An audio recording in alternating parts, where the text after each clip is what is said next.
there is a profound tranquility that settles with the night. A calm that isn't just about the absence of noise, but a deep settling in your body, your thoughts, your very breath. True restoration happens in this quiet. Yet, for so many older adults I've sat with, that deep calm is consistently shattered. You find yourself waking at 2 or 3 in the morning. It's not from an ache or an urgent need for the bathroom, but from a deep, internal stir that pulls you out of your sleep. This cycle is far more than a simple annoyance. It becomes an exhaustion that stains the very beginning of your day. Your limbs feel leaden. Your vision stays cloudy. The comfort of a hot morning beverage doesn't even land the same way. You might have resigned yourself to this, thinking it's an unavoidable part of getting older. But let me propose a different truth. What if your system isn't failing you, but is instead trying to communicate in a subtler way? A quiet dialogue that requires a change in timing and awareness, not a battle of will. One of the most powerful, yet frequently missed, influences on your sleep is the element of water. Not whether you drink it, but precisely when. I have guided countless older individuals who hydrate diligently all day, holding the belief that more is always superior. And in many respects, they aren't wrong. Water is essential for life. It feeds every part of you. The missing piece of the puzzle, however, is that the timing of your sips is just as critical as the volume. Many people start to experience this change after 55. You go to bed expecting your body to drift into deep rest. But soon after, a quiet nudge from inside insists that you get up. The trip down the hall to the bathroom turns into a nightly patrol. Perhaps once, often twice, and for some even more frequently. Initially, this might not seem serious, just another symptom of aging. But my understanding, from both ancient wisdom and modern findings, is that this is rarely about age itself. It points to a delicate disruption, specifically in our connection to fluid intake and the body's innate clock. Allow me to explain this with gentleness. As the years pass, your body naturally reduces its production of vasopressin, the hormone that signals your kidneys to decrease urine output during the night. When you were younger, this hormone was a silent guardian, preserving your sleep by slowing down kidney function while you rested. But after 60, its presence wanes. Your kidneys keep filtering at their daytime rhythm, even when your body craves stillness. This means urine builds up much more rapidly. The bladder signals it's full sooner. The nerves fire more quickly. Your sleep gets cut short long before your system is fully restored. This isn't a sickness. It's pure biology. It's the wisdom of a system adjusting to the passage of time. Your kidneys, just like every organ, evolve with you. Their cadence changes. Your fluid equilibrium becomes far more delicate, and your bladder, once remarkably tolerant, now becomes highly sensitive. Where it could comfortably hold close to 500 ml, it might now send an urgent signal with only 150, less than a single cup. But awareness, when you truly receive it, is the first step toward reclaiming your peace. Let me tell you about a man I met, though I'll protect his privacy by changing his name. In a peaceful village, tucked into the foothills of the Carpathian Mountains, I spoke with an elder named Stefan. At 69, he was sharp and full of life, yet every single night was interrupted 2, sometimes 3 times. His physicians had already confirmed there was no infection, no issue with his sugar levels or his prostate. In his own words, I just figured this was it for me. He cut back on liquids. He tried sleeping aids. Yet true rest remained elusive. The breakthrough came only when we discussed timing. When he adjusted, when he drank, not what, his nights began to change. He focused his hydration between the time he woke and the early afternoon. After 6 p.m., he took only small, infrequent sips. In less than 2 weeks, he slept through an entire night for the first time in recent memory. Do you see? Your body is not working against you. It is asking you to tune in with a different kind of attention. A very frequent mistake is consuming too much liquid late at night, following your evening meal, or even right before you get into bed. During these hours, your kidneys are meant to be entering their low power mode. But when you overload your system with a full glass of water followed by hot tea, maybe even a liquid-based soup, you are essentially rebooting the entire process. The kidneys switch back on, the bladder starts to expand, and precisely as your mind is trying to access deep, restorative sleep, the signal to get up flares once more. This habit doesn't emerge overnight. It develops gradually, quietly, until you accept it as your new reality. But realities can be rewritten. Think of the simple gesture of hydration as being like your breath, rhythmic, conscious, and deliberate. In the first half of your day, from sunrise to about noon, your internal systems are at their peak. Your heart circulates with energy. Your kidneys process with efficiency. This is your window to hydrate generously, not by chugging, but with consistent sipping. Then, as the afternoon transitions toward evening, your body's pace naturally declines. Your fluid intake should follow that pattern. After 6 or 7 in the evening, your system starts its shutdown sequence for rest.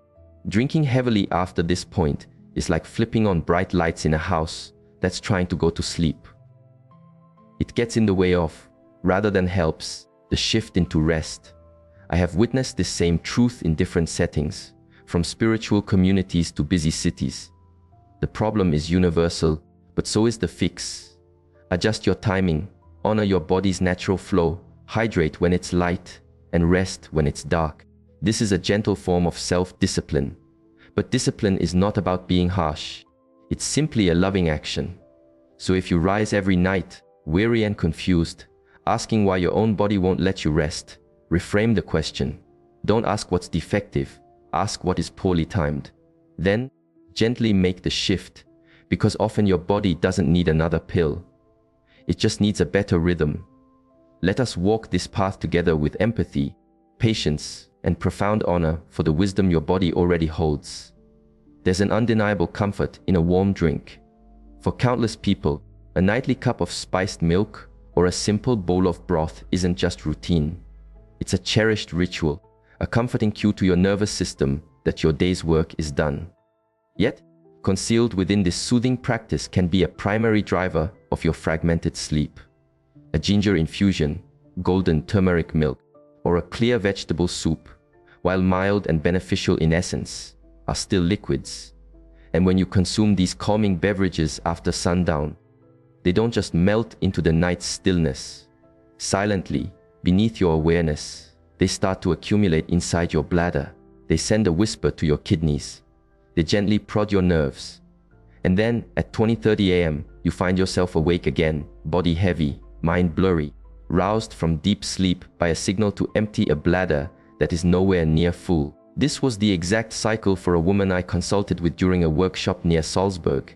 I'll call her Helena, aged 72, with an elegant presence but unmistakable fatigue in her eyes.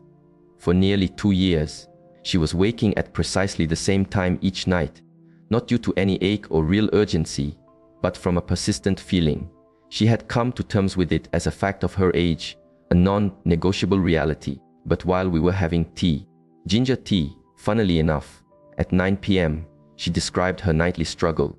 I listened with empathy and then proposed that while the ginger was a great digestive aid, the fluid carrying it, taken so near her bedtime, was fueling her interruptions. The problem was not the ingredient, but the schedule. So she tried a single adjustment. She started to have her tea around 1600 in the evening and limited her late night drink to just 2 tiny sips of lukewarm water if needed. A week later, she approached me with a radiant smile I hadn't witnessed before. I never imagined, she confided, that water could have such a powerful voice. This is the core of what I want to offer you. These nightly awakenings aren't a sign of failure. They are messages, gentle alerts, that prove your body, even as it matures, is constantly communicating, ever adapting, and always seeking equilibrium. Another routine I've seen, particularly with older adults, is making a trip to the bathroom as a precaution, right before turning in. On the surface, it seems wise and proactive. However, when you frequently empty your bladder when it's not full, you are conditioning its internal nerves to believe a lie. Over time, your bladder learns to cry, full, when it's barely holding a third of its capacity. This condition is known as bladder overconditioning. It's a silent instructor of false alarms. The consequence, you're waking up in the night, not from a genuine physical need, but because your system has been trained to think it must. And this pattern, like so many that develop unconsciously, chips away at the quality of your deep rest. There's also the issue of an uneven approach to hydrating throughout the day. I have counseled many seniors who consume very little in the morning and afternoon, only to realize in the evening that they haven't had enough to drink. As a result, they'll down 2 or 3 large glasses between 6 and 8 p.m. to play catch up. But your system doesn't operate like a tank that can be rapidly filled. It's more like a flowing river. It has a rhythm and is highly sensitive to timing. Your kidneys are at their most powerful during the hours the sun is up. This is when your heart pumps most strongly, your metabolism is fired up, and your organs are engaged. Consuming the majority of your water between 6 a.m. and 4 p.m. gives your body the chance to use and eliminate fluids effectively. The bladder gets properly emptied, your cells stay hydrated, and your evening can be a time for winding down, not for starting another shift of renal work. After 4 or 5 p.m., the slow descent into restfulness should begin. This is no longer the time for large glasses of water. It is a time for mindful, small sips, taken only when you feel genuinely thirsty. Imagine it as gradually dimming the lights in a room before you sleep. Just as you wouldn't expose your eyes to a bright spotlight, you shouldn't overwhelm your body with fluid when it's trying to soften. And the temperature of the water, that's important too. So many of us are in the habit of drinking ice, cold water from the fridge, but cool liquids, especially later in the day, can be an irritant to the bladder lining. They stimulate the nerves. They interfere with digestion, which for older adults is already a slower process. Warm or room temperature water, particularly after sunset, is a kinder choice. It aligns with your body's natural temperature. It soothes instead of shocks. You start to see that hydration is not just about quantity. It's a dynamic interplay between water and its moment of arrival, between your body and how that water is welcomed, between deep rest and how you pave the way for it. When I sit with elders who are feeling defeated and helpless about their broken nights, I gently remind them, nobody ever taught us the new rules for drinking water after 60. But your own body is teaching you right now. It doesn't scream, it signals, it nudges, and when you learn to listen, it responds, it rebalances. One earlier sip, one less cup after sundown, one choice not to go just in case. These aren't huge sacrifices. They are profound acts of harmony, gestures that restore the night to its intended purpose, to be a sacred space for quiet recovery. Let your evenings become softer. Let your water be gentle, and let your sleep finally find its stillness again. There's a special moment in the evening, not dictated by any clock, but by an internal change in your system. It's that time when the light outside softens, your breathing naturally slows, and your body communicates. It's time to prepare for rest. Between the hours of 500 and 700 p.m., your inner clock begins its graceful shift toward calm. It is during this same window that you must also start to taper your water intake. Not because fluid is ever bad for you, not at all, but because even the most vital, life-sustaining element needs to be introduced at the proper time to be absorbed with ease. From 500 p.m. onward, only drink when you feel a true sense of thirst, and past 7:30 p.m., unless you have other medical advice, aim to consume no more than 150 ml. That's just a tiny cup. It may seem like an insignificant change, but it is actually a powerful act of realignment. I'm frequently asked, what should I do about my evening medications? Many older adults are prescribed pills for things like blood pressure, diabetes, or joint pain, which they often take at night. These certainly need to be taken with water. But even here, a gentle approach is possible. Use only the minimum amount necessary, just a few small sips to help swallow the pill. If the medicine itself makes you thirsty, challenge the impulse to drink a whole glass. Try a single spoonful of water every few minutes. Allow your system to absorb it slowly, like a soft drizzle on dry earth. Then there's that other pattern, done with the purest motives by so many seniors, the precautionary drink before bed. The logic is, if I drink a little something now, I won't get thirsty later. In practice, however, this well-meaning habit is a direct cause of fractured sleep. It loads up the bladder right when your system is most easily disturbed. Try an alternative that is simpler and more ancient. For just 5 minutes before you get into bed, sit in complete quiet. Place one hand over your heart and the other on your lower abdomen. Take a slow inhale through your nose and a gentle exhale through your mouth. Feel your entire system calming down. Your bladder learns from this state of peace. And if it feels right, you can even softly rub your lower abdomen clockwise, a quiet way to signal to your inner self, it's okay, you are at peace. I can still see an elder named Emile who spent a winter with us at our mountain center. At 70, he was incredibly disciplined but deeply frustrated. Every night, no matter what he did, he rose 3 times to use the toilet. He had been drinking almost a full liter of water between 7 and 9 in the evening, under the impression that it would clean out his system, a flush, as he put it. But a healthy flush isn't about sheer volume, it's about timing. I suggested he try one adjustment, consume 70% of his daily water before 3 in the afternoon, and limit his evening fluids to just 1 small cup around 6:30 p.m. The change wasn't immediate, but in about 2 weeks, he was only waking 1 time. Within a month, he was sleeping soundly from 10 p.m. straight through to 5 a.m. His mornings felt clearer, his body felt lighter. He told me with a huge smile, "I think I finally remembered what it means to be rested." My dear friend, the solution is not in drinking less overall. It is in drinking it sooner. Give your hard-working organs the daylight hours they need to function, and then let them rest alongside you. But water isn't the only uninvited guest that can disrupt your evening. Your food choices play a significant role, especially foods that are high in moisture. In countless cultures, the evening meal is more than just food. It's about comfort. It's about family. But the items on your plate, and critically, the time you eat them, can secretly determine the quality of your night. Think about things like thin soups, clear broths, or watery lentil dishes. They seem light.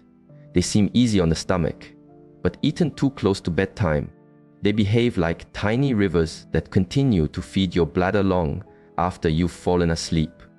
You may not register it right away, but soon after lying down, a quiet nudge begins, which grows into a feeling of pressure, and then you are awake. And what about your evening beverages? An herbal infusion, turmeric milk, or even a soothing decaf coffee with milk? These are all fluids.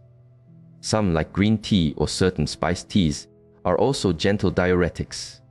They actually encourage your kidneys to produce more urine. They stimulate the very system that needs to be quiet. It's a complete contradiction. We are drinking something to relax, only to have our bodies awakened by the effects of that very same drink. Even your healthiest options, like fruits and vegetables, need to be scheduled with mindfulness. Raw cucumber, fresh tomato, a slice of watermelon, or a small glass of orange juice. These are all wonderful, but when consumed after sundown, they can heighten your bladder's sensitivity. Their natural acidity and high liquid content are like a loud conversation to an older system that needs gentle whispers. So you can simply ask yourself, is this choice nourishing me for my day, or is it going to be a task for my night? The body never seeks to punish you. It simply records your choices. And when you show it respect in what and when you consume and how deeply you listen, it meets you not with struggle, but with profound rest. Let your evening meals be less dense. Let the hours after the sun goes down be calm, and let every single sip and bite be informed by the question, will this choice invite stillness into my body tonight? There are times when your body communicates through its habits, not through any kind of ache. It doesn't scream at you. It simply repeats a cycle over and over until you finally pay attention and ask, what is this pattern trying to show me? I once worked with a man I'll call Marcus, 68, at a workshop in the Austrian countryside. Every single evening, he made himself a large, Beautiful raw salad, crisp lettuce, hydrating cucumbers, juicy tomatoes, and a bright lemon dressing. He was sure it was the epitome of a healthy dinner, and from the outside, it was. But every single night, with perfect predictability, he would get up twice, often 3 times, to go to the bathroom. His water consumption hadn't changed. He felt no pain, but his sleep was completely fractured. After we talked, he made one tiny shift. He moved his large salad to his midday meal and had lightly cooked vegetables in the evening instead. The result was stunning. In just 1 week, he was sleeping for 6 straight hours. No medications, no complicated new habits, just a single, mindful adjustment. This is so often how the body works. It doesn't require harsh interventions. It thrives on gentle corrections. Another hidden accomplice in sleeplessness is salt. In the evening, foods like savory snacks, tangy pickles, or richly spiced dishes can be deeply comforting. But they also trigger a powerful thirst. You end up drinking more liquid after your meal, and maybe more again before bed. This surplus of fluid, when combined with a bladder that is more sensitive with age and kidneys that are slowing down, makes these nighttime awakenings almost guaranteed. But this insight isn't about taking things away. I would never ask you to abandon the foods that bring you joy. I am simply asking you to offer them a new place in your schedule. That same delicious meal enjoyed at noon becomes powerful fuel. Eaten at 9 p.m., it becomes a workload. When you change the rhythm, the same food provides you with comfort instead of chaos. When your body is able to rest, your mind can quiet down. And when your mind is finally still, sleep comes back to you, not as a chore to be completed, but as a long-lost friend returning home. People often ask, is there some kind of magic cure for this nightly waking? My answer is that it's less about a cure and more about a return to harmony. Often, the body isn't crying out for medicine. It's asking for a small, patiently offered adjustment. Let's start with your morning. After age 60, our circulation tends to become less efficient. Fluids can start to settle and pool in the lower body, particularly in your ankles and feet. You often can't even see this swelling. But at night, once you lie horizontally, all of that pooled liquid starts its journey back up toward your torso and your kidneys. Your kidneys detect this new flow of fluid and immediately kick back into filtration mode. And just as your brain is trying to enter rest, your bladder starts to fill. But you can gently influence this. A brief walk in the morning sun, some simple stretches, or even just circling your ankles while you sit can help your body circulate that fluid much earlier in the day. It doesn't have to be hard work. It just needs to be done consciously.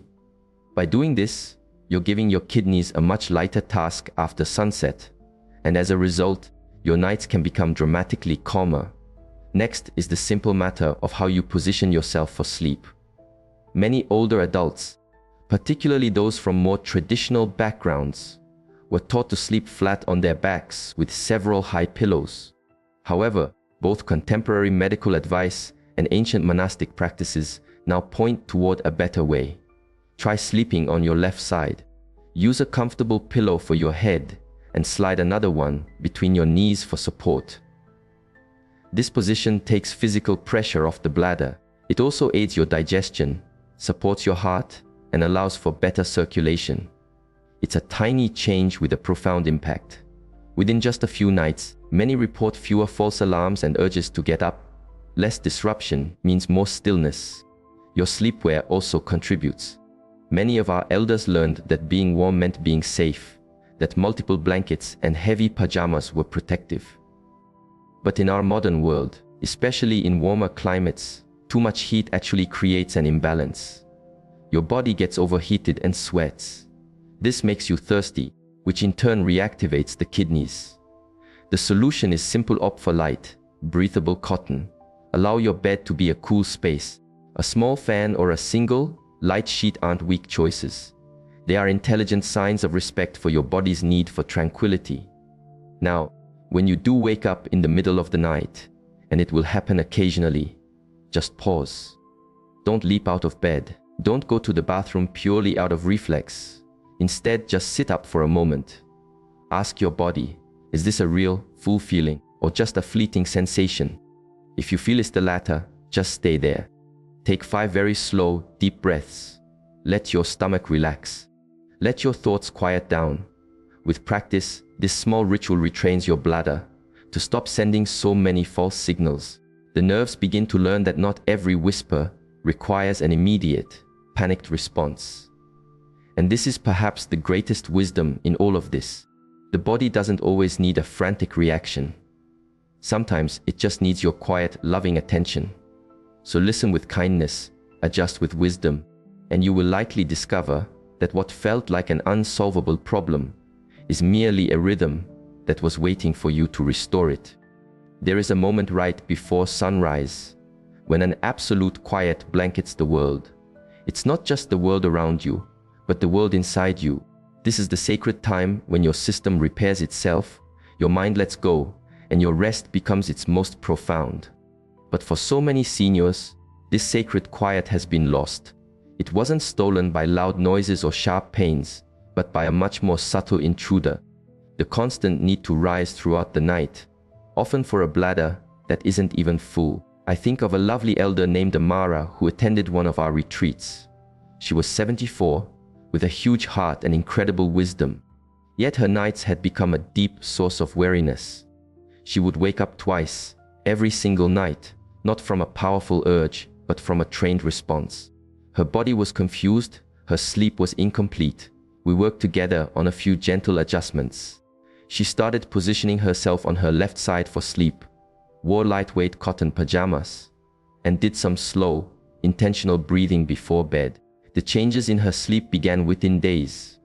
One morning she came to me with moist eyes and said, "I feel like my body and I are allies again.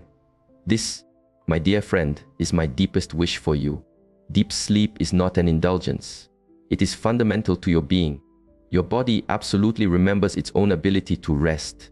It simply requires the right environment to do so. You don't have to declare war on your age. You just need to listen with gentleness and make corrections with love. When you approach it this way, your system will meet you, not with huge, dramatic changes, but with a simple, quiet, "thank you," communicated through the gift of deep, continuous sleep. But to get back to that place of rest, we first need to challenge some of the false ideas that can block the way. These ideas are not harmful in intent. They are often passed down with love through generations. But when we don't hold them up to the light, they can subtly guide us in the wrong direction. One of the most widespread beliefs I hear is this: if I just drink less water overall, I will stop waking up at night. It sounds perfectly logical, but inside your body, the opposite is true. Being dehydrated during the daytime can actually force your kidneys to work overtime at night. The key isn't how much you're drinking, but when that hydration happens. The real answer: get most of your water in between 6 in the morning and 3 in the afternoon. When you do this, you support your kidneys during their peak hours, and you give them permission to rest when you do. Here is another common thought: my problem with nighttime urination is definitely my prostate. While prostate issues are certainly a factor for many men, it's rarely the only cause of broken sleep. Women have this same experience, and in many cases, even more often. A highly sensitive bladder, an unsettled sleep cycle, late night eating, and poorly timed fluids are all equal players. Focusing only on the prostate can keep you from making the simple lifestyle shifts that provide genuine relief. The better approach: listen to your body's real signals. Go to the bathroom only when the feeling is undeniable. And lastly, there's that familiar household wisdom that a hot cup of water at 9 p.m. is good for digestion or to calm the liver. While that warmth is comforting, the reality is that any liquid, no matter the temperature, increases your bladder's workload during the night. If you love a warm drink to wind down, just enjoy it earlier, around 600 or 6:30 p.m. This way, the warmth can still benefit your system, but it won't steal your rest. These adjustments aren't about disrespecting tradition. They are about refining it. A way to embrace wisdom while honoring your body's new, evolving cadence. I am thinking now of another woman I had the privilege to mentor. Her name was Ayla. and she was 70. She woke up 3 times a night, at the exact same hours, without a clue why. She had concluded it was simply her age, something she had to endure. But then she made one tiny adjustment. She drank the majority of her water in the morning hours, and made a rule to stop all sipping after 6:30 in the evening. Within a single week, she was sleeping for 7 hours without interruption. One morning after our group meditation, she told me, "I had no idea my body was still capable of feeling this rested. And so I pass this on to you. Your body has not failed you. It is not worn out. It is simply waiting. It is waiting for rhythm, for predictability, for compassion." True healing so often doesn't arise from great effort. It arises from simple awareness. It's not about what you are drinking, but about the timing. It's not in the monumental choices, but in the small ones you repeat every day. So this evening, before you turn in, just place a hand on your lower belly and ask it, "Tonight, am I creating the conditions for rest, or am I creating the conditions for interruption?" And then be still and listen. You may just find the answer has been there waiting for you the whole time, as quiet as the night itself. Your system has not forgotten. It knows how to rest, how to recover, how to find its way back to equilibrium. Often, all it truly requires is a small shift made with gentleness, consistency, and kindness. A change in your schedule, a softening of your habits, a choice to tune in instead of pushing through. If anything you have absorbed today sparked just one small flash of insight within you, a thought, a feeling, a quiet willingness to try, then that is a powerful start. That is everything. And know that you are not on this journey by yourself. In another home, another person sitting with these same challenges might feel a sense of connection, knowing you are exploring this path as well. This is the power of a shared journey. We don't need huge pronouncements. Often, just one sincere word can bridge the quiet and bring comfort. If there is someone in your life who you know struggles with their nights, who has a constant look of fatigue, offer them this simple idea. Share with them what you are now starting to see. You might be giving them something more precious than information. You could be giving them the gift of rest. And until we have the chance to connect again, I wish for you nights that are as peaceful as the space between breaths, and mornings that are as gentle as the first light on still water. Go softly, rest well, and know you are truly not alone.